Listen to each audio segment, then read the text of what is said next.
السلام علیکم، میں ہوں مسز خان اور آپ دیکھ رہے ہیں hot link news HD TV۔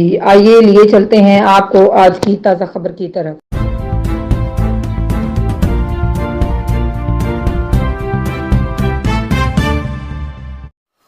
آج 5 فروری یوم یکجہتی کشمیر کے سلسلے میں تحصیل ٹیکسلا میں اسسٹنٹ کمشنر ٹیکسلا زریاب ساجد کمبو کی قیادت میں کشمیری بھائیوں کے ساتھ اظہار یکجہتی کے لیے ریلی کا انعقاد کیا گیا، جس میں انتظامیہ کے علاوہ علاقہ کی سیاسی سماجی شخصیات، صحافیوں اور عوامی حلقوں نے بڑی تعداد میں شرکت کی۔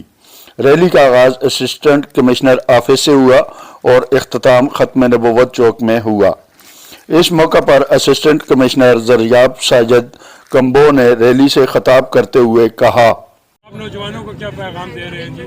بالکل جی، آج کا جو دن ہے وہ ہمارے نوجوانوں کو یہ میسج دیتا ہے کہ ہم پورے طریقے سے ہر طرح سے ہماری جو حمایت ہے وہ ہمارے کشمیری بھائیوں کے ساتھ ہے، اور ہمارا جتنا بھی ینگ بلڈ ہے وہ اس چیز کو سمجھے کہ کشمیر ہمارا اٹوٹ انگ ہے اور ہم انشاءاللہ اس کی آزادی کے لیے ہر حد تک جائیں گے۔ اور انڈیا نے جو اپنا غلط اقدامات وہاں کا رکھے ہیں اس بارے دو چند کلمات جی۔